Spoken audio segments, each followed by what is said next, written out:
हाँ जी, क्या हालचाल, कैसे हैं आप सब? होप सो आप सब बढ़िया होंगे। मैं बता दूं, मैं ही बहुत अच्छा हूँ।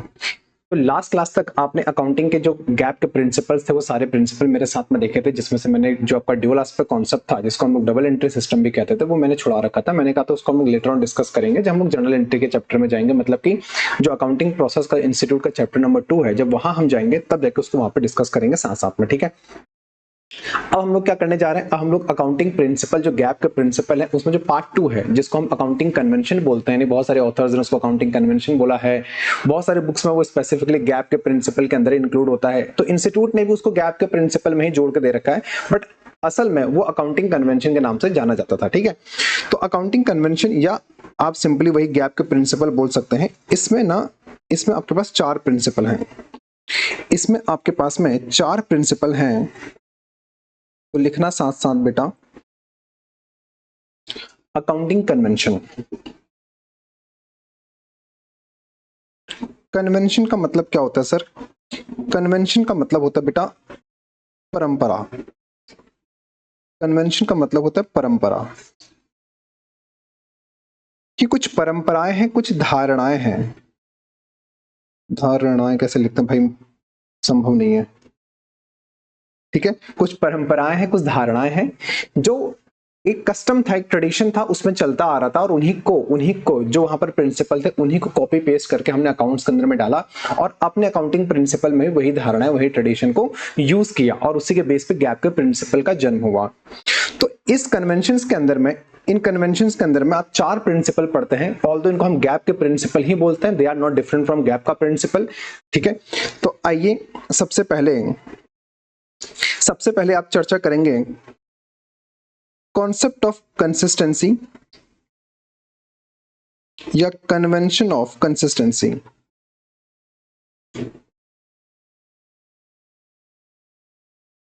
या प्रिंसिपल ऑफ कंसिस्टेंसी। ठीक है, तो प्रिंसिपल ऑफ कंसिस्टेंसी या कॉन्सेप्ट ऑफ कंसिस्टेंसी क्या होता है? ध्यान से मेरी बात समझिएगा। आपको पता है, अंग्रेज हैं आप लोग, जरा बताना बेटा, कंसिस्टेंसी का मतलब क्या होता है? सर कंसिस्टेंसी का मतलब होता है लगातार। कंसिस्टेंसी का मतलब होता है लगातार। सर नहीं नहीं नहीं, कंसिस्टेंसी लगातार, उसी चीज को हम फॉलो करेंगे। ठीक है, कंसिस्टेंट, लगे रहेंगे। ठीक है, तो ऐसे में ये कॉन्सेप्ट क्या बोलता है? वो कहता है as per consistency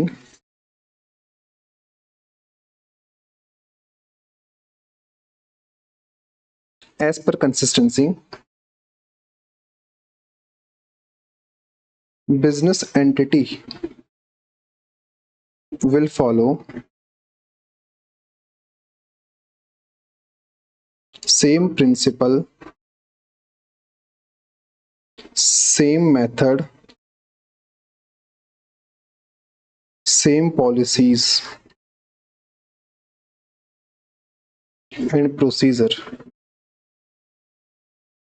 Same principle, same policy and procedure, year by year.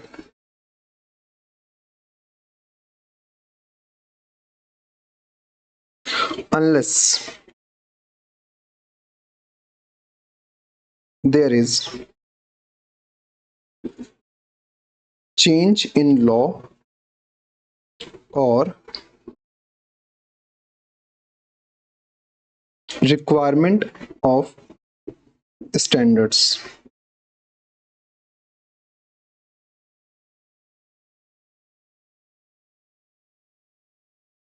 ठीक है, तो कंसिस्टेंसी क्या बोलता है? वो कहता है कि जो भी आप मेथड फॉलो कर रहे हैं, जो भी आपने अकाउंटिंग पॉलिसी अडॉप्ट करी अपने बिजनेस के अंदर, same method, same accounting policies को आप ईयर बाय ईयर फॉलो करते जाएंगे। आप इनको चेंज नहीं करेंगे जब तक कि कानून में ऐसा कोई बदलाव नहीं हो गया है कि आपको चेंज करना चाहिए, या अकाउंटिंग स्टैंडर्ड्स जो हमारे प्रिंसिपल एएस के, वहां पर कोई रिक्वायरमेंट नहीं है कि आपको चेंज करना है। तब तक आप कहीं भी इसको चेंज नहीं करेंगे। आप same method, same principle, same policy year by year follow करते हुए चलेंगे। ठीक है सर, ऐसा क्यों होता है? ऐसा क्यों होता है, आइए देखते हैं, जाने ऐसा क्यों होता है। मान लो बेटा, मान लीजिए आपने क्या किया, फॉर एग्जांपल बिजनेस एंटिटी ने क्या किया, बिजनेस एंटिटी ने क्या किया, ठीक, बिजनेस एंटिटी ने मान लो कोई प्लांट खरीदा, आप 11th पास है, मैं मान के चल रहा हूं, आपने प्लांट खरीदा बेटा 1 लाख रुपए का, और इस प्लांट पे आप डेप्रीसिएशन लगाते थे, मुझे पता है आपको डेप्रीसिएशन का मतलब पता होगा 10%, तो हर साल कितने की घिसावट होगी, हर साल 10,000 रुपए की घिसावट होगी, ठीक है। अब मान लो ये प्लांट मैंने खरीदा था 23-24 में, और 23-24 में मैंने 10,000 का घिसावट लगाया, तो 23-24 में 1 लाख का प्लांट था, 10,000 की घिसावट लगी, तो बताओ मेरी बुक वैल्यू क्या बची, बुक वैल्यू आपकी बची होगी सर 90,000 रुपए। 24-25 में मैंने क्या किया, 24-25 में अब जैसे आपने फ्लैट रेट लगाया, इसका मतलब आप कॉस्ट पे जो फ्लैट रेट लगा रहे हैं इसको बोलते हैं SLM method, straight line method, यानी कि आपने 10% अगर एक साल लगाया, इसका मतलब आप इस एसेट की लाइफ 10 साल मान के चल रहे हैं, तो 10% 10% 10% हर साल घिसेगा, तो 10 साल में एसेट बेकार हो जाएगा, मतलब खत्म हो जाएगा। अब आपकी बुक वैल्यू 90,000 रुपए थी, तो अगले साल जब आप 24-25 में जाओगे, 24-25 में कायदे से आपको फिर से 10 की घिसावट लगानी चाहिए थी, क्योंकि पिछले साल आपने यही किया था, आप एसएलएम फॉलो कर रहे, तो इस साल फिर आपको 10% की घिसावट लगानी चाहिए थी, हाँ है ना, क्योंकि आप एसएलएम फॉलो कर रहे थे। आपने क्या किया, आपने मेथड चेंज कर दिया और आपने कहा नहीं नहीं, हम तो 90,000 का 10% लगाएंगे, हम तो 90,000 का 10% लगाएंगे, हम 9,000 की घिसावट लगाएंगे, हम 10,000 की नहीं लगाएंगे, और एसेट की जो वैल्यू आएगी, बुक वैल्यू आपने बताई यहाँ पे सर 90 की थी, 10 की घिसी, तो बुक वैल्यू बची 81, यानी कि आपने मेथड चेंज कर दिया। ये जो मेथड आपने फॉलो किया इसको बोलते हैं WDV मेथड, मतलब कि जो बुक वैल्यू आ रही है आप उसके ऊपर अपना रेट मल्टीप्लाई कर रहे थे, आपने मेथड एसएलएम से WDV चेंज कर दिया। तो सर क्या दिक्कत हो गई, हमारा धंधा हम कुछ भी करें, देखो हुआ क्या, आपका धंधा आप कुछ भी करो ठीक है, बट एक बात बताओ, जो आपका इंटरेस्टेड पार्टी है, सर इंटरेस्टेड पार्टी, अरे नालायको, जिसको आपके बिजनेस में इंटरेस्ट है, जिसने आपके पैसे में हो सकता है आपको लोन दे रखा हो, बैंक वाला, बैंक ने आपको लोन दे रखा है, इंटरेस्टेड पार्टी, आपका कस्टमर जो आपसे सामान खरीदता है, आपका वेंडर जो आपको उधार पे सामान दे रहा है, सरकार जो आपसे टैक्सेस ले रही है, अगर आप कंपनी है, इन केस ऑफ कंपनी तो आपके जो शेयर होल्डर्स हैं, ये सब कौन है, ये सब आपके इंटरेस्टेड पार्टी हैं, या आपका इन्वेस्टर, कोई बड़ा इन्वेस्टर था जिसने इन्वेस्ट कर रखा आपकी कंपनी में, तो इनको दिक्कत है। क्यों, क्योंकि आप कर क्या रहे हैं, एक साल आपके प्रॉफिट एंड लॉस में डेप्रीसिएशन एसएलएम से आता है 10,000 रुपए, अगले साल डेप्रीसिएशन आपके यहाँ पे 9,000 हो गया, क्योंकि आपने मेथड चेंज कर दिया WDV। अगर आप ऐसे मेथड चेंज करेंगे तो आपके प्रॉफिट एंड लॉस में, आपके बैलेंस शीट में चीजें हिट होंगी, आ रही बात समझ में, तो आपके बैलेंस शीट में, आपके प्रॉफिट एंड लॉस में चीजें हिट होंगी, जिसकी वजह से होगा क्या, जिसकी वजह से जो इंटरेस्टेड पार्टी है, जो स्टेक होल्डर्स है, उनका आपके ऊपर ट्रस्ट बिल्डअप नहीं हो पाएगा, उनका आपके ऊपर ट्रस्ट बिल्डअप नहीं हो पाएगा। इस वजह से कंसिस्टेंसी कहता है आपको सेम मेथड, सेम प्रिंसिपल हर साल फॉलो करना चाहिए, आपको इनको चेंज नहीं करना चाहिए। मेरी बात समझ में आ रही है? Yes sir, yes sir, yes sir, ठीक है। चलो, यहां तक कोई दिक्कत? हाँ जी, यहां तक कोई दिक्कत नहीं सर। लेकिन मान लो, फॉर एग्जाम्पल मान लो आपने कहा सर ठीक है, हम पहले एसएलएम फॉलो कर रहे थे, तो कंसिस्टेंसी कहता है हमको एसएलएम ही फॉलो करना चाहिए, हमें चेंज नहीं करना चाहिए। मैंने कहा हाँ बात सही है, क्यों? क्योंकि consistency is a general principle, consistency is a general principle, क्योंकि आप गैप पढ़ रहे हैं। कंसिस्टेंसी बेटा एक जनरल प्रिंसिपल है। जब कुछ नहीं होता है दुनिया में, जब किसी का अपना कोई लॉ नहीं होता, जिसका अपना कोई कानून नहीं होता, उसके ऊपर हमेशा जनरल प्रिंसिपल अप्लाई होता है। आ रही मेरी बात समझ में? Yes sir. अब मान लो फॉर एग्जाम्पल, यहां पर हमने एग्जाम्पल लिया डेप्रीसिएशन का, यहां पर आपने एग्जाम्पल लिया डेप्रीसिएशन का। एक बात बताओ, अगर डेप्रीसिएशन का अपना कोई स्पेसिफिक कानून है, कोई स्पेसिफिक स्टैंडर्ड है, फॉर एग्जाम्पल अकाउंटिंग स्टैंडर्ड 10, अब ये अकाउंटिंग स्टैंडर्ड 10 कहता है कि आप अगर डेप्रिसिएशन का मेथड चेंज करना चाहते हो तो आप कर सकते हो, कोई दिक्कत नहीं, आप प्रोस्पेक्टिवली चेंज करो। हम AS10 पढ़ेंगे इंटरमीडिएट में आपके साथ में, ठीक है। ऑल्दो डेप्रिसिएशन का चैप्टर यहाँ पर भी आएगा फाउंडेशन के अंदर, लेकिन फाउंडेशन के अंदर जो क्वेश्चंस होते हैं वो एज पर AS नहीं होते हैं, ठीक है, वो आपके 11-12 वाले क्वेश्चन होता है। तो AS10 मेरा कहता है कि आप डेप्रिसिएशन का मेथड चेंज कर सकते हो, हमें कोई दिक्कत नहीं, आप लाइफ भी चेंज कर सकते हो, हमें कोई दिक्कत नहीं। पहले आपको लगा असर 10 साल चलेगी, 2 साल इस्तेमाल करने के बाद आपको लगा नहीं ये 4 ही साल चलेगी, तो आप लाइफ भी चेंज कर सकते हो, आपके एस्टिमेट भी चेंज हो सकते हैं। अब एक बात बताओ, AS10 कह रहा है चेंज कर सकते हो, कंसिस्टेंसी ने कहा था कि same principle, same method, same procedure हर साल फॉलो होना चाहिए। बताओ किसकी जीत होगी, AS10 की जीत होगी या कंसिस्टेंसी की जीत होगी? सर मैंने कहा हाँ हाँ सर, AS10 तो स्पेसिफिक लॉ है ना। जब डेप्रीसिएशन का अपना स्पेसिफिक स्टैंडर्ड है, जब डेप्रीसिएशन का अपना स्पेसिफिक कानून है और वो कह रहा है कि ऐसा कर सकते हो, तो बेटा फिर स्पेसिफिक फॉलो होगा, इसके ऊपर जनरल फॉलो नहीं होगा। ओ, स्पेसिफिक फॉलो होगा, जहां स्पेसिफिक लॉ होता है वहां फिर जनरल लॉ प्रिवेल नहीं करता। मेरी बात समझ में आ रही है? यही आपने लिखा था, यही आपने लिखा था कि आप कोई भी मेथड या प्रिंसिपल या अकाउंटिंग पॉलिसीज चेंज नहीं करेंगे, नहीं करेंगे, आप सेम मेथड फॉलो करेंगे year by year, unless there is change in law, कानून न बदल जाए, या कानून ऐसा नहीं बोल रहा कि चेंज करो, या रिक्वायरमेंट ऑफ AS। अगर AS कहता है कि चेंज कर सकते हो फिर तो कोई दिक्कत ही नहीं है, क्योंकि AS तो स्पेसिफिकली उस चीज के लिए आया होगा। मेरी बात समझ में आ रही है आपको? यस सर आ रही है। ऐसे एग्जाम्पल आपके इन्वेंट्री के अंदर भी होते हैं। फॉर एग्जाम्पल हम लोग जब इन्वेंट्री वैल्यू करते हैं, आपने इन्वेंट्री, जिसको आप लोग 11th क्लास में स्टॉक बोलते थे, मेरे ख्याल से अब तो इन्वेंट्री वहां पर भी लिखा गया है। इन्वेंट्री का जो वैल्यूएशन होता है बेटा, यहाँ पर आपके पास बहुत मेथड होता है, लीफो, फीफो, हम पढ़ेंगे, हमारे सिलेबस के अंदर है फाउंडेशन में, ठीक है। अब एक बात बताओ, 24-25 में मैंने अपनी इन्वेंट्री को LIFO, last in first out से वैल्यू किया, 25-26 में मैं इसको फीफो से वैल्यू करना चाहता हूँ, 26-27 में मैं इसमें वेटेड एवरेज लगा देना चाहता हूँ, क्या ऐसा कर सकता हूँ? मेरी बात बताइए। अगर आप कंसिस्टेंसी की बात करते हैं, कंसिस्टेंसी मना करता है, वो कहता है नहीं कर सकते, नॉट अलाउड। लेकिन जब हम इन्वेंट्री पढ़ते हैं तो इन्वेंट्री का अपना स्पेसिफिक अकाउंटिंग स्टैंडर्ड 2 या मेरा इंड AS 2 होता है। अब मेरा अकाउंटिंग स्टैंडर्ड 2 कहता है भैया कर सकते हो, तो बताओ कौन जीतेगा? कंसिस्टेंसी एक जनरल प्रिंसिपल है, जिसका कोई नहीं उसका कंसिस्टेंसी।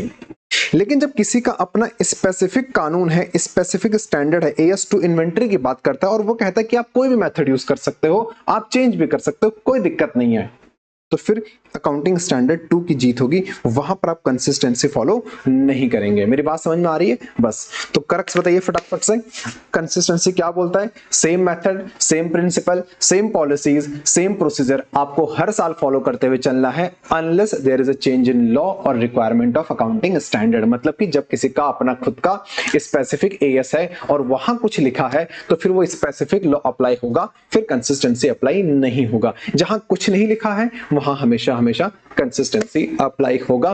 प्रेम से बोलो राधे राधे। यहां तक कोई समस्या तो बताइए, मुझे नहीं लगता यहां तक कोई दिक्कत आपको होनी चाहिए, ठीक है। आइए इसके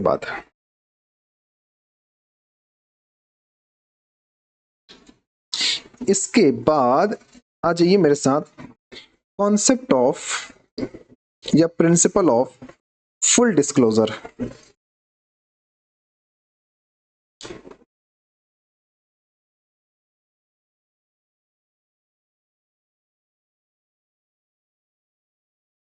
कॉन्सेप्ट ऑफ फुल डिस्क्लोजर, ठीक। क्या बोलता है ये कहता है फुल डिस्क्लोजर, से नाम से ही समझ में आ रहा है आपको, कॉन्सेप्ट ऑफ फुल डिस्क्लोजर जिसे नाम से ही समझ में आ रहा है आपको, ये क्या बोलता है? All relevant material fact in financial statement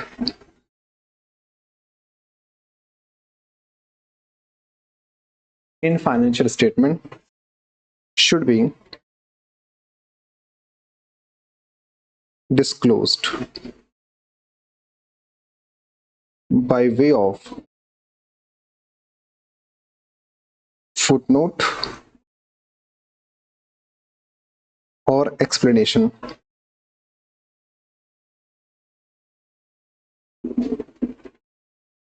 यानी कि वो कहता है जो भी आपके मटेरियल फैक्ट्स हैं, जो भी आपके मटेरियल फैक्ट्स हैं, इनको आपको फाइनेंशियल स्टेटमेंट मतलब कि अपने प्रॉफिट एंड लॉस या बैलेंस शीट के फुट नोट में नीचे दिखाना पड़ेगा। Should be disclosed by way of, या तो नोट डालिए या उसका एक्सप्लेनेशन दीजिए। बस फुल डिस्क्लोजर में इतनी बात करता है। ठीक है सर, मटेरियल फैक्ट क्या होता है आएंगे उस पर, बस मैं मटेरियलिटी करा दूं आपको, फिर उसके बाद मैं इसकी चर्चा करता हूं। ठीक है, तीसरा, हाँ छापो, यहां तक छापो छापो।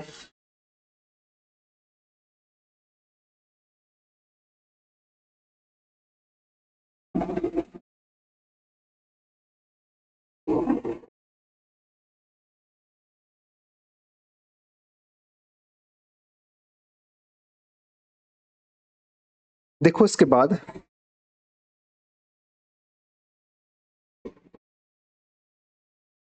Concept of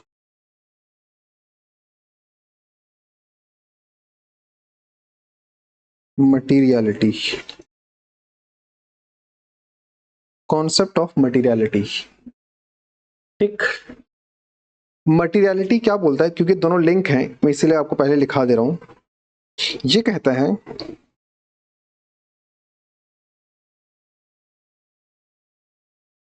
accounting policies should be adopted for material transactions only।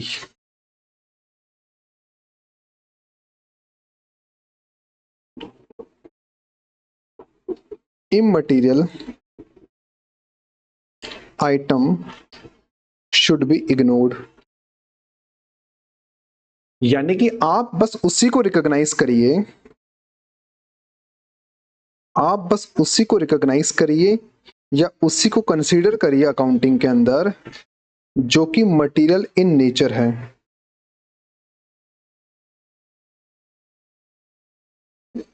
जो कि मटेरियल नेचर है, यानी इमटेरियल को छोड़ दीजिए।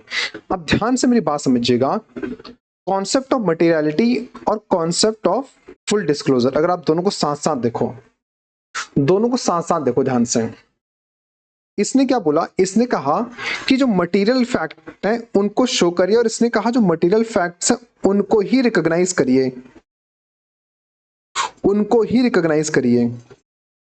यानी मटीरियलिटी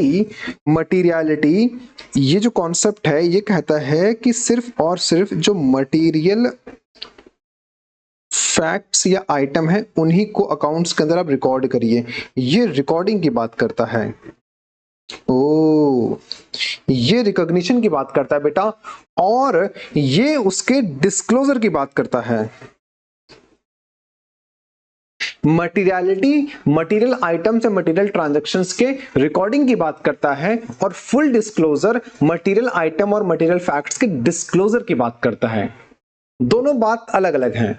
एक कहता है कि मटेरियल है तो रिकॉग्नाइज करिए, बुक्स ऑफ अकाउंट्स में दिखाइए। एक कहता है अगर मटेरियल है तो रिकॉग्नाइज तो किया होगा, रिकॉर्ड तो किया होगा, कोई दिक्कत नहीं है, उसको फुल डिस्क्लोजर मतलब कि आपके बैलेंस शीट और प्रॉफिट एंड लॉस में जो आपने फाइनेंशियल स्टेटमेंट तैयार करिए, नोट्स तो अकाउंट में एक्सप्लेन भी करिए। सर एग्जांपल बताइए ना। मैंने कहा for example Reliance industries limited ने अपनी बैलेंस शीट से कैश 150 करोड़ का निकाला और एक नया सब्सिडियरी खोल दिया जिसका नाम था रिलायंस जियो। बताइए क्या ये ट्रांजैक्शन जो है मटेरियल है? क्या आपको लगता है मटेरियल नेचर है, कुछ बड़ा फैक्ट है, कुछ बड़ा काम हो रहा है? The answer is yes. अगर मटेरियल है तो मटेरियलिटी ने इसको रिकॉर्ड किया होगा, और फुल डिस्क्लोजर में आपको अपनी बैलेंस शीट में बताना पड़ेगा नीचे नोट डाल के कि भैया 150 करोड़ कहां गया। कि 150 करोड़ कहाँ गया, हमने एक नई सब्सिडियरी खोली जिसका नाम रिलायंस जियो है, ये 150 करोड़ हमने वहां पर इन्वेस्ट कर रखा है। तो अगर ट्रांजैक्शन मटेरियल इन नेचर है तो एज पर मटेरियलिटी उसको रिकॉग्नाइज करना पड़ेगा और एज पर फुल डिस्क्लोजर आपको उसको डिस्क्लोज करना पड़ेगा। मेरी बात समझ में आ रही है? यस सर, आ रही है।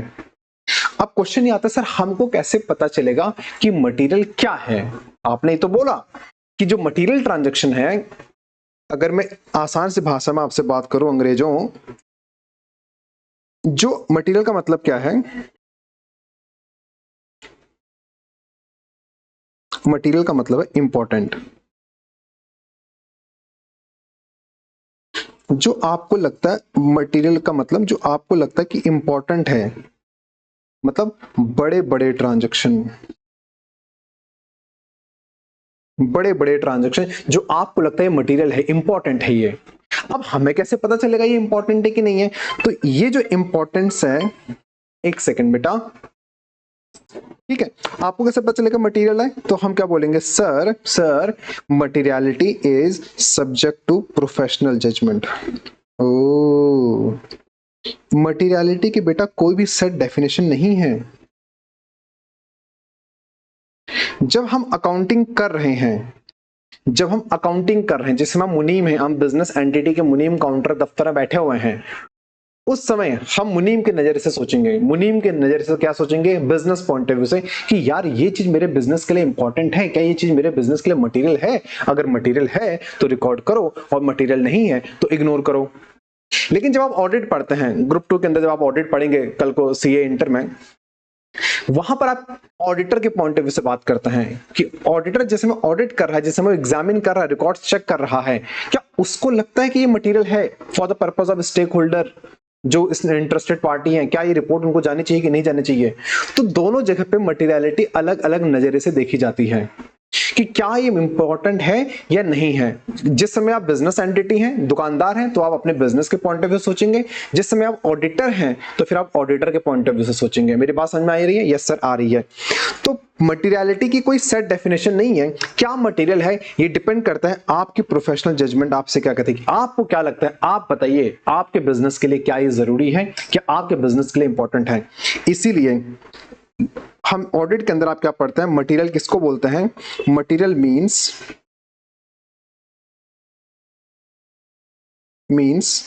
दोज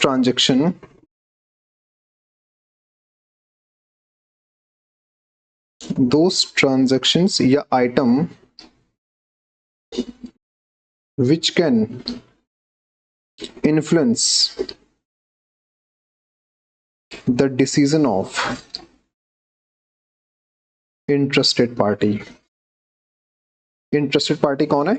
वही आपके स्टेक होल्डर्स, जो आपके इंटरेस्टेड पार्टीज का डिसीजन बदल सकती है। मतलब अगर आपने उनको बताया कि हमने ना 150 करोड़ रुपए निकाल के ना जियो में लगा रखा है, तो एक बार के लिए सोचेंगे ना आपकी कंपनी में कल को इन्वेस्ट करने के लिए। या आपने मान लो 150 करोड़ निकाले कहीं लगा दिया, स्टेक होल्डर को नहीं बताया, कि हमने शेयर होल्डर को नहीं बताया, मेंबर्स को नहीं बताया, बैंक जहां से आपको लोन मिलता है उसको नहीं बताया कि हमने 150 करोड़ कहां लगा रखा है, तो आपकी क्रेडिबिलिटी पे, ट्रस्ट वर्दिनेस पे या रिलायबिलिटी पे डाउट क्रिएट होगा कि यार 150 करोड़ निकाल के इसने कहां लगाया, हमको तो पता ही नहीं। तो क्या बैंक कल को लोन देगा आपको? या जो शेयर होल्डर जिसने पैसा लगा रखे कंपनी में, क्या पैसा फिर से लगाने के लिए तैयार होगा? इन्वेस्टर इन्वेस्ट करेगा? नहीं करेगा। यानी ऐसा ट्रांजैक्शन है, इतना बड़ा अमाउंट का ट्रांजैक्शन है कि इनका डिसीजन चेंज हो सकता है। किसका? फॉर एग्जाम्पल बैंकर का, इन्वेस्टर का, या आपके शेयर होल्डर का। ये सब कौन है? ये आपके इंटरेस्टेड पार्टीज है, ये आपके स्टेक होल्डर्स हैं। इनका डिसीजन चेंज हो सकता है। अगर ऐसा ट्रांजैक्शन है तो फिर ये मटेरियल है, फिर ये मटेरियल है। अब मान लो रिलायंस ने कहा मेरा 100 रुपए खो गया, रिलायंस करे मेरा 100 रुपए का नुकसान हो गया, 100 रुपए मेरी जेब से चोरी हो गया। एक बात बताओ, क्या रिलायंस जैसी कंपनी के लिए क्या 100 रुपए मायने रखता है? सोचो सोचो सोचो। रिलायंस कह रहा है कि मेरा 100 रुपए पता नहीं कहां गया, काउंटर पे रखा हुआ था, गायब हो गया। अब उसने बताया है, क्या बताने की जरूरत है स्टेक होल्डर को, बैंकर को? भाई जहां अरबों खरबों डॉलर, बिलियंस ऑफ डॉलर में ट्रांजैक्शन हो रहा है, वहां 100 रुपए की क्या औकात? आ रही मेरी बात समझ में? ऐसे ही बताइए, आईटीसी, आईटीसी का नाम सुना है? यस सर, सुना है। आईटीसी क्या करती है? क्लासमेट का रजिस्टर बनाती है। आपने देखा होगा जो क्लासमेट का रजिस्टर आप खरीदते हैं ये आईटीसी का होता है। एक बात बताओ, आईटीसी की फैक्ट्री थी और फैक्ट्री में इसका एक 200 रुपए का रजिस्टर चोरी हो गया।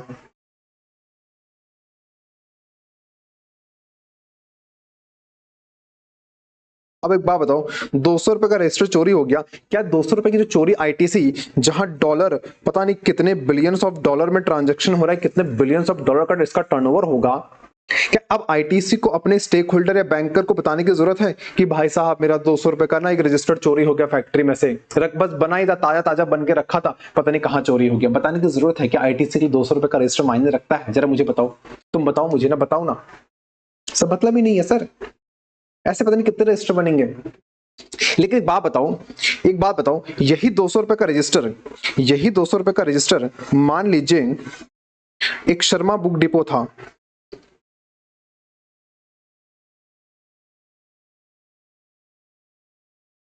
गुमटी में दुकान थी। गुमटी जानते हो ना, स्ट्रक्चर जो बना होता है पान की गुमटी। हाँ हाँ, बताओ एक बुक डिपो छोटा सा बेचारे का, इसका दिन का 50-100 रुपए की इसका नेट मुनाफा होता है दिन भर का, इसका 200 रुपए का एक रजिस्टर चोरी हो गया। अब बताओ,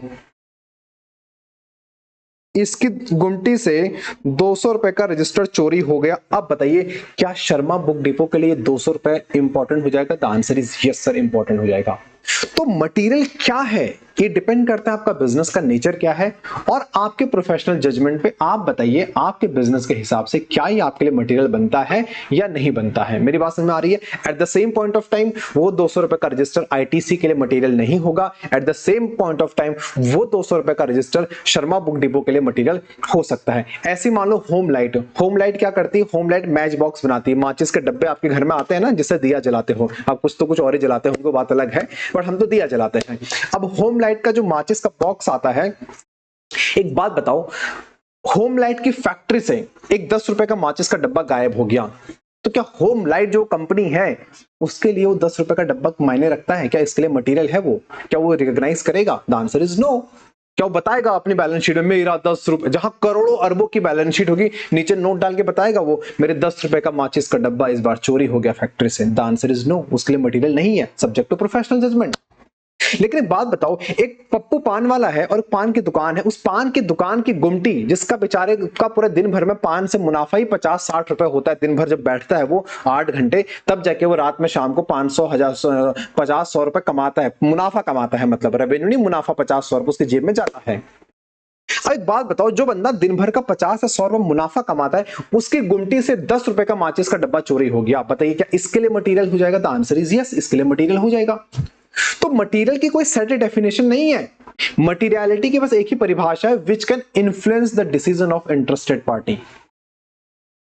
ठीक है, it's subject to professional judgment. आप बताइए आपके बिजनेस के लिए क्या मटेरियल है क्या नहीं है। मेरी बात समझ में आ रही है? उम्मीद है समझ में आ रहा होगा। 11th-12th पास हो, एग्जाम ओरिएंटेड बैच है, यूट्यूब पे लाइव है, तो बेटा मैं इतना ही कर सकता हूँ। रेगुलर बैच में तो अभी और डिटेल में जा सकते थे, बट यहाँ पर हमारे पास लिमिटेशन है। आ रही मेरी बात समझ में? Yes sir. इसके बाद भी समझ में नहीं आता तो फिर रेगुलर बैच ज्वाइन करो, नालायकों आओ। मटीरियलिटी हो गया, क्या क्या हो गया? 3, आखिरी बच्चा मेरे पास में कॉन्सेप्ट ऑफ वॉइस। ठीक है ना? आज तो वॉइस में दिक्कत नहीं है, कल तो तुम लोगों ने मतलब भाई साहब। तो अब कॉन्सेप्ट है आपका कॉन्सेप्ट ऑफ कंजर्वेटिज्म।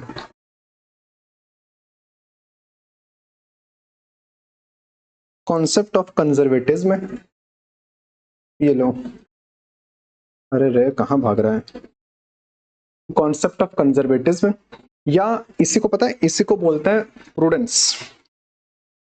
आपने 11th में नाम सुना होगा, प्रूडेंस। ठीक है, कॉन्सेप्ट ऑफ कंजर्वेटिज्म, प्रूडेंस क्या, प्रूडेंस की हिंदी क्या होती है? प्रूडेंस की अगर आप हिंदी मुझसे पूछो सर, प्रूडेंस की हिंदी होती है समझदारी। प्रूडेंस की हिंदी होती है समझदारी। कंजर्वेटिज्म का मतलब क्या होता है? दूरदर्शी। जो आज की नहीं देख रहा है, जो दूरदर्शी है, जो भविष्य देख रहा है। ठीक है, अब समझदारी यहां पर, दूरदर्शिता यहां पर किसके पॉइंट ऑफ व्यू से बात करनी, बिजनेस के पॉइंट ऑफ व्यू से बात करनी है। ठीक है, ध्यान से मेरी बात समझो, मैं आपको थोड़ा बहुत एग्जांपल देता हूं फिर बात करते हैं। एक बात बताओ, आपके घर पे बेटा मेहमान आए थे, ठीक है, आपके घर पे मेहमान आए थे और मेहमान जाते जाते आपको 500 रुपए देके गए। ऐसे ही होता है, यही उम्मीदें होती हैं आपकी कि मेहमान आए हैं, अच्छी बात। बच्चा क्यों खुश होता है? बड़े घर के बड़े बुजुर्ग पेरेंट्स परेशान होते हैं मेहमानों के आने से, क्योंकि उनकी जिम्मेदारियां होती हैं, उनको देखना पड़ता है, उनका खाना पीना रहना। लेकिन बच्चा क्यों खुश होता है? बच्चे को पता है मेहमान आए हैं, जाएंगे, कुछ दे के जाएंगे, इसलिए बच्चा बड़ा खुश रहता है कि मेहमानों के आने से। एक बात बताओ, मेहमान आपको 500 रुपए देके गए, मेहमान आपको 500 रुपए देके गए और मम्मी ने पूछा कितना दिया, बुआ ने कितना दिया, तो आप 500 बताते हो कि 50 रुपए बताते हो? जल्दी बताओ, आप क्या बोलते हो? 500 देके गए थे कि 50 रुपए देके गए थे? जल्दी बोलो, क्या बताते हो? हाँ देखो, हम तो कहते कुछ नहीं दिया, देख रहे हो, हम तो कहते कुछ नहीं दिया।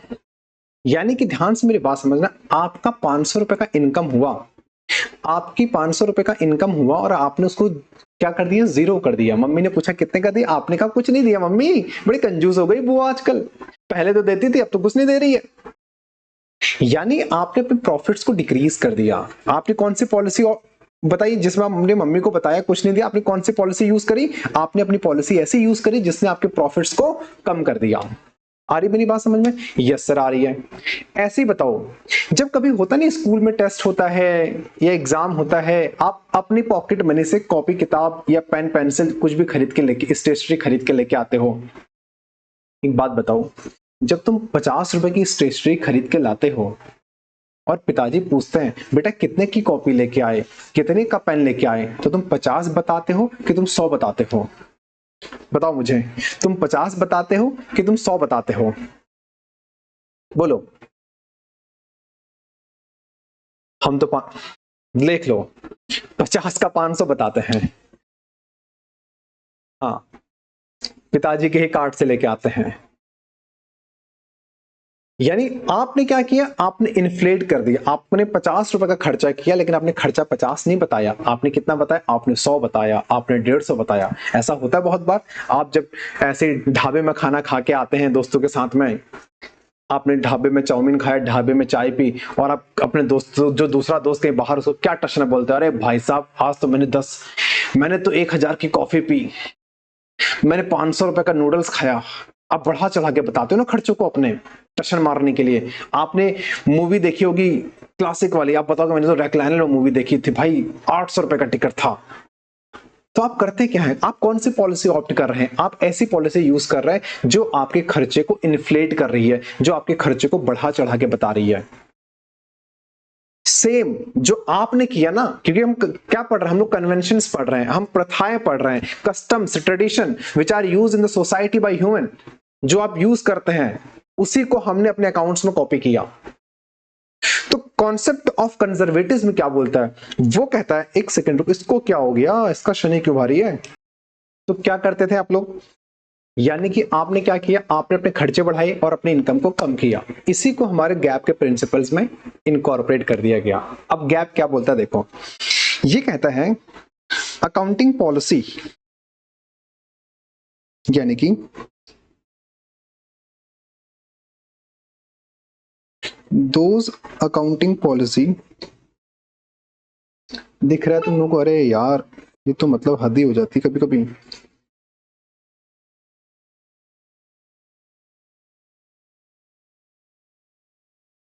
Those accounting policies should be followed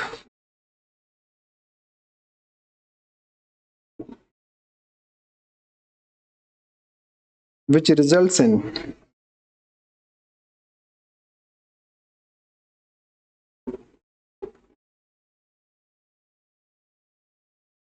which results in higher expense and lower profit। ठीक है, इसके बाद ये क्या बोलता है? एज पर कंजर्वेटिज्म, या conservatism, state that conservatism state that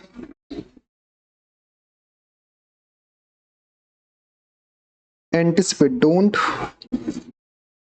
recognize any foreseeable future profit unless it actually realized. However, make provision for any future anticipated expenditure या लॉसेस। ठीक, यहां तक साथ साथ तो जल्दी बताऊं, क्या आप यहां तक साथ साथ हैं? हाँ, डन डन डन।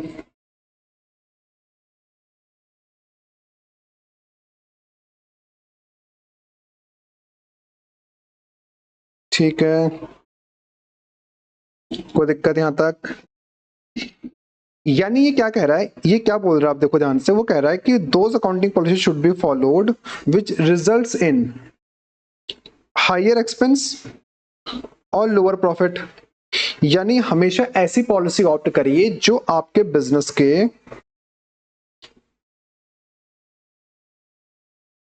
प्रॉफिट को कम कर दे और एक्सपेंस को बढ़ाए। हमेशा ऐसी पॉलिसी ऑप्ट करिए जो आपके बिजनेस के प्रॉफिट को कम करे और एक्सपेंसेस को बढ़ा के दिखाए। यानी कि अगर आपको लगता है कि भविष्य में मुझे इनकम होने वाली है, आपको लगता है यहां पर आपकी इनकम होगी, तो कंजर्वेटिज्म कहता है इस इनकम को हम इनकम तब तक नहीं मानेंगे unless it is actually realized. जब तक एक्चुअल में ये प्रॉफिट आपके जेब में ना चला जाए तब तक हम इसको प्रॉफिट नहीं मानेंगे।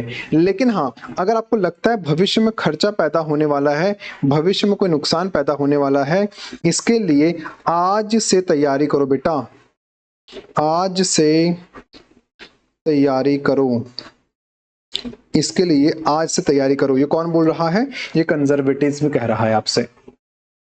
ठीक है, ये कंजर्वेटिज्म कह रहा है। और प्रूडेंस जिसको हम लोग बोलते हैं, ये क्या बोलता है कि अगर भविष्य में आपको लगता है खर्चा होने वाला है तो उसकी तैयारी आज से करो, भविष्य में आपको लगता है नुकसान होने वाला है उसकी तैयारी आज से करो। सर कोई एग्जाम्पल दे दीजिए तो अच्छी बात हो जाएगी। मैंने कहा ये लो एग्जाम्पल। नालायक, बचपन बीत गया तुम्हारा, तुमने कितनी बार बताओ अपने जीवन में प्रोविजन फॉर डाउटफुल डेट बनाया था? जल्दी बोलो हाँ, बोलो हाँ। प्रोविजन फॉर डाउटफुल डेट, जल्दी बोलो ना हाँ। यस सर बनाया था। तुमने एक बात बताओ, छोटे छोटे बच्चे थे, याद कराता हूं मैं तुम्हें, तुम छोटे छोटे बच्चे थे 11th क्लास में और तुम्हारे पास ना ऐसे एक ट्रायल बैलेंस होता था और उस ट्रायल बैलेंस में ये डेबिट लिखा, ये क्रेडिट लिखा, यहां पे लिखा होता था इन्वेंट्री, यानी closing inventory.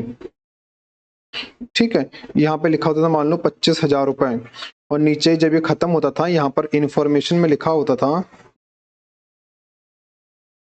Market value of inventory is ₹20,000। बोलो हाँ। Yes sir. तुम मैडम से पूछते थे, मैडम मैडम ये बताइए ना मैडम, क्लोजिंग स्टॉक तो मैडम अंदर भी दिया है 25,000 रुपए का और मैडम बाहर इंफॉर्मेशन एडजस्टमेंट में 20,000 का दिया है मैडम।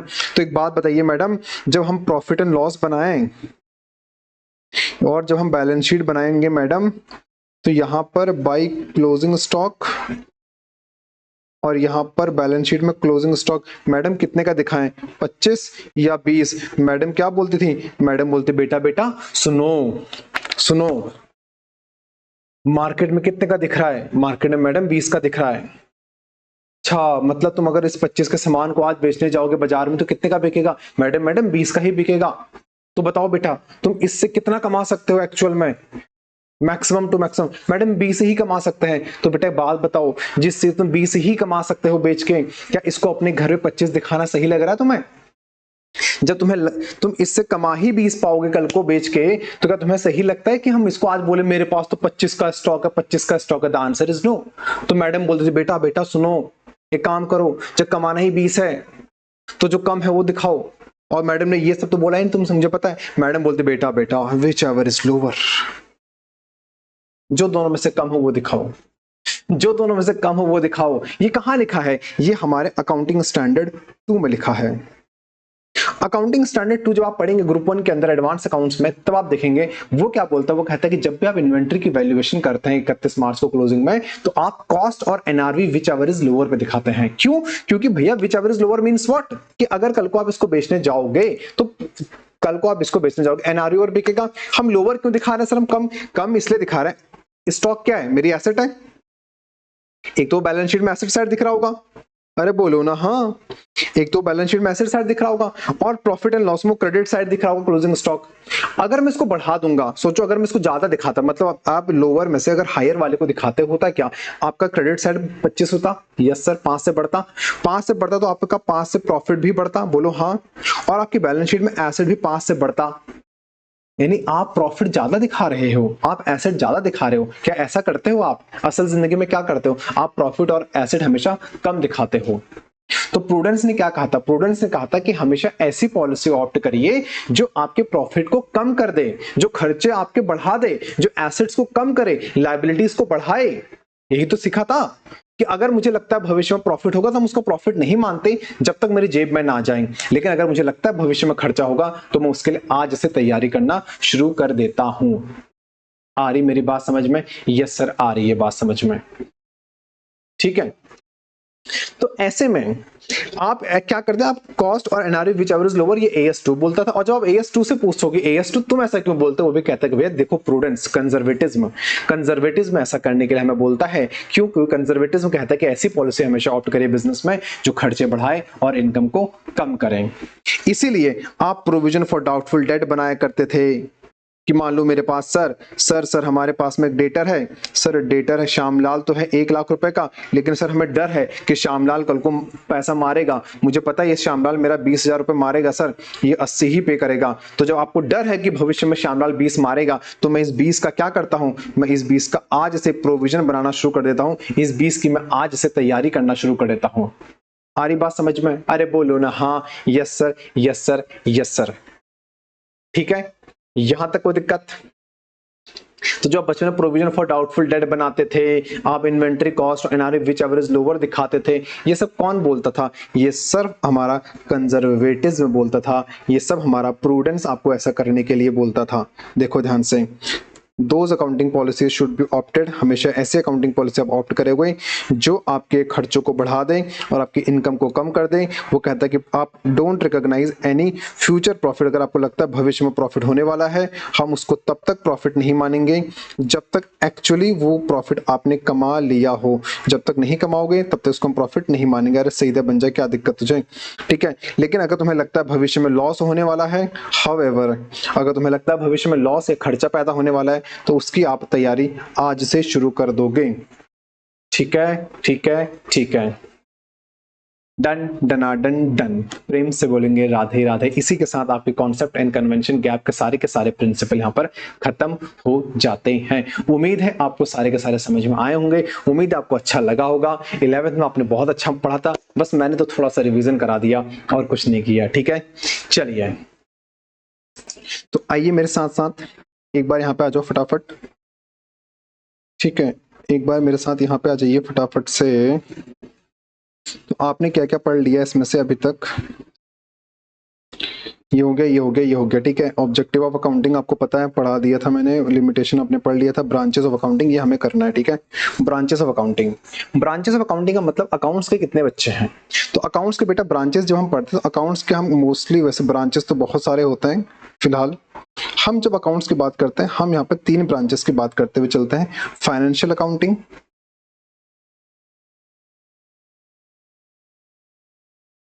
कॉस्ट अकाउंटिंग और मैनेजमेंट अकाउंटिंग।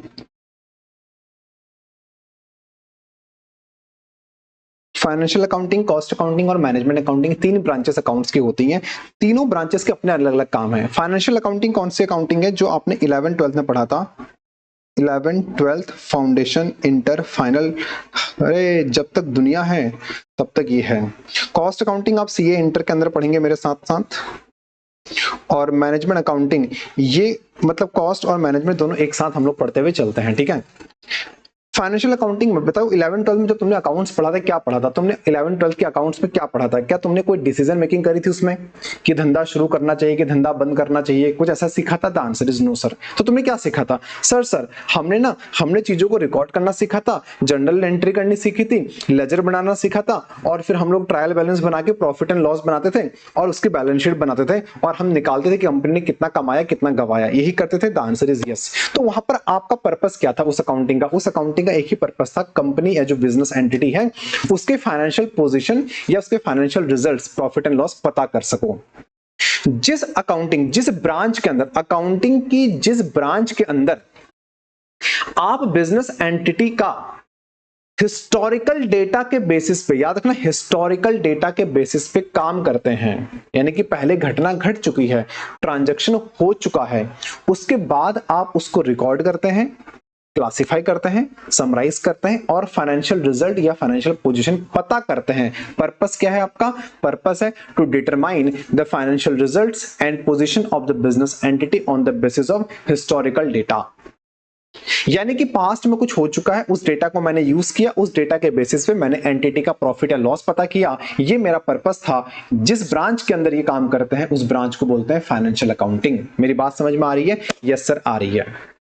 इसके अलावा होती कॉस्ट अकाउंटिंग। कॉस्ट अकाउंटिंग का जन्म फाइनेंशियल अकाउंटिंग में एंटर करने से पहले होता है। इनका काम पहले शुरू हो जाता है, क्योंकि फाइनेंशियल अकाउंटिंग का काम क्या है? वो कहता है कितने का बेचा, कितने का खरीदा, ये चीजें बाद में पैदा होती है, उससे पहले कॉस्टिंग का काम शुरू होता है।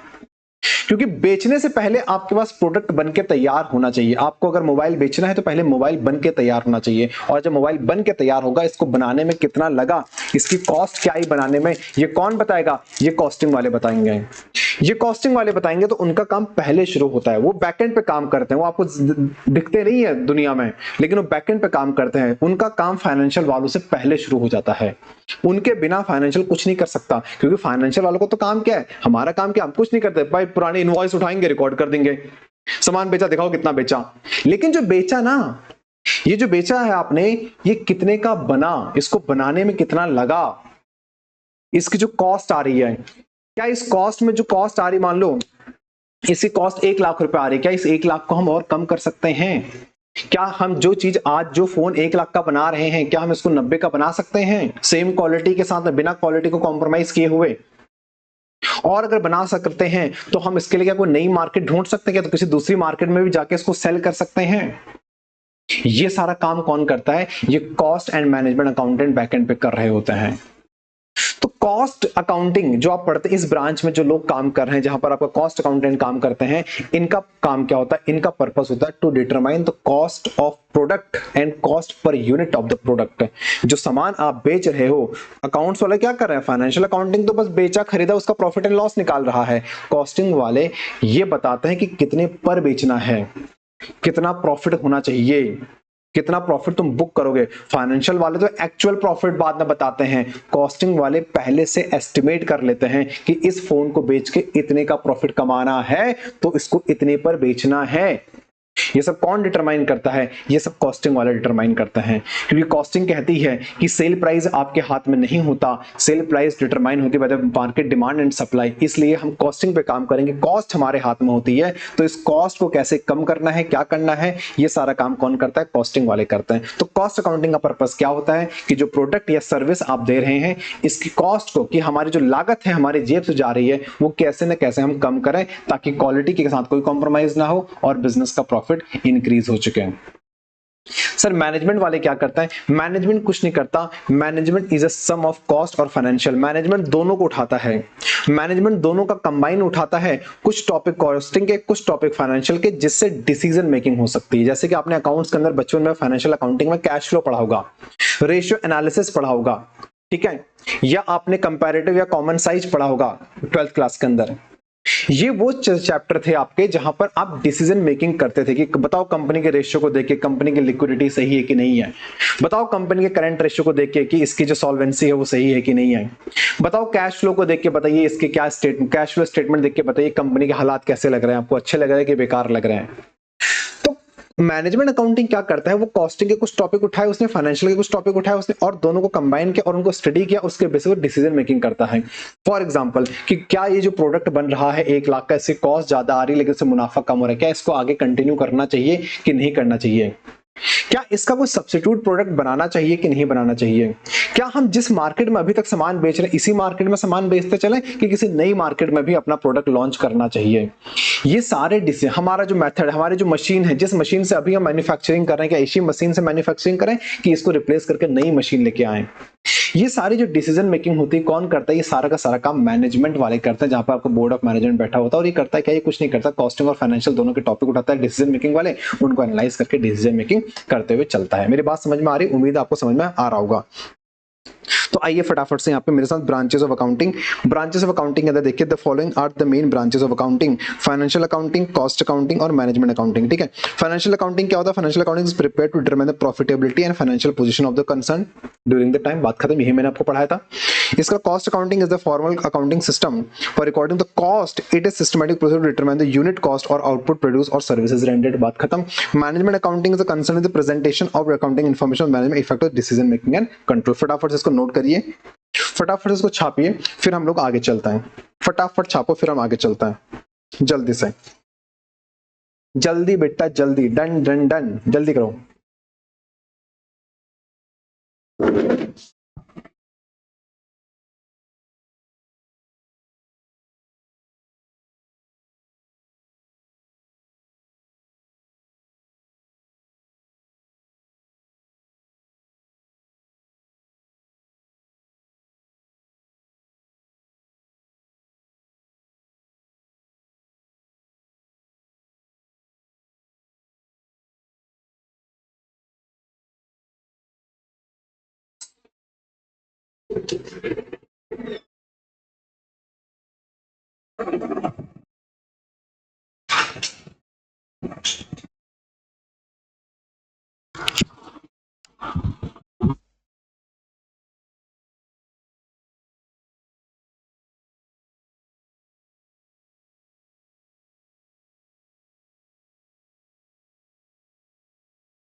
डन। आप बताओ क्या क्या बचा था। फंक्शंस ऑफ अकाउंटिंग था ना, ये लो। फंक्शन ऑफ अकाउंटिंग क्या होता है? सिस्टमैटिक रिकॉर्ड रखता है, प्रोटेक्ट करता है प्रॉपर्टी ऑफ बिजनेस को। कैसे? क्योंकि अगर मान लो बिजनेस में क्या आ रहा है क्या जा रहा है इसका रिकॉर्ड नहीं रखोगे तो चीजें खो जाएंगी, गायब हो जाएंगी। मान लो तुम एसी लेके आए और एसी का रिकॉर्ड नहीं है, कल को तुम्हारा एम्प्लॉय एसी उखाड़ के लेके गया अपने घर, क्या तुम्हें पता चल पाएगा कि मेरा एसी कहाँ गया क्या नहीं गया, या मेरे पास एसी था भी कि नहीं था? इसलिए हर एक चीज का सिस्टमैटिक रिकॉर्ड रखता है जिससे बिजनेस की प्रॉपर्टीज सेफ रहती हैं। कम्युनिकेट करता है आपके रिजल्ट्स, आपके धंधे में क्या चल रहा है, लॉस है प्रॉफिट है, क्या स्थिति है आपके इंटरेस्टेड पार्टीज को। अगर मान लो कल को बैंक से लोन ले तो बैंक वाला पहले पूछेगा ना, ये बता कमा क्या रहा है तू, तेरे धंधे में है क्या, बता तो सही हमको। इसलिए ये कौन बताएगा? अब अकाउंट्स के रिकॉर्ड बने हुए तो आप ये ले बैंक, मेरी बैलेंस शीट देख, मेरा प्रॉफिट एंड लॉस देख, कितने का टर्नओवर है मेरा, अब बता लोन देगा कि नहीं देगा। अब अगर साहब लोन लीजिए चाय पीजिए, वो चाय समोसा भी खिलाएगा तुम्हें, लोन तो बड़ी दूर की बात है, सब देगा आप। तो कौन? क्यों? क्योंकि आपने प्रॉपर रिकॉर्ड रखे हुए थे। मीटिंग लीगल रिक्वायरमेंट, कभी कभी कोर्ट केस हो गया आपके अगेंस्ट में कि आपने गलत काम कर रखा है, आपने चोरी कर रखी, धांधागिरी कर रखी, आप तो कैश में काम कर रहे हैं, तो ऐसे में अगर आपने प्रॉपर रिकॉर्ड रखा है, सिस्टमैटिक रिकॉर्ड रखा है, तो वहां पर एज एन एविडेंस कोर्ट कचहरी में भी आप अपने डॉक्यूमेंट से रिकॉर्ड दिखा सकते हैं। ठीक है, तो ये फंक्शंस ऑफ अकाउंटिंग होते हैं। ऐसे 11th के अंदर पढ़ा हुआ है, बट फॉर क्या नाम है CA foundation level it is not relevant. Institute ये थोड़ी पूछेगा तुमसे। ऑब्जेक्टिव क्या होता है हमारा? अकाउंट्स हम ये बना रहे हैं, हम रिकॉर्ड्स रख रहे हैं, सब कुछ रख रहे हैं, इसका ऑब्जेक्टिव क्या, पर्पस क्या हमारा? टू प्रोवाइड सुटेबल इंफॉर्मेशन, ठीक है, to emphasis the ascertain the exhibition of profit, सही से प्रॉफिट लॉस दिखाना, ascertain the financial position of business as a whole, इसके अलावा ensure the accounts are prepared according to GAAP के हिसाब से आपके प्रॉफिट एंड लॉस निकला हुआ है, या फिर जो बुक्स ऑफ अकाउंट्स है एज पर गैप बने हुए, सिस्टमैटिक प्रिंसिपल आपने फॉलो करे हुए हैं, और कंप्लाई विद लीगल रिक्वायरमेंट और companies act, income tax act, हमने हर एक कानून को माना हुआ है और हम जो काम कर रहे हैं एज पर कानून कर रहे हैं। ठीक है, यस सर। इसके बाद ये छापना है, ये नोट करना है, स्क्रीनशॉट मत लेना, अगर नोट करना है कर सकते हो, ठीक है, वरना स्क्रीनशॉट एग्जाम में स्क्रीनशॉट काम नहीं आने वाला, एग्जाम में तुम्हें लिखना पड़ेगा, इस बात को याद रखना। ठीक है, और चले चले चले आगे, छापो छापो छापो छापो।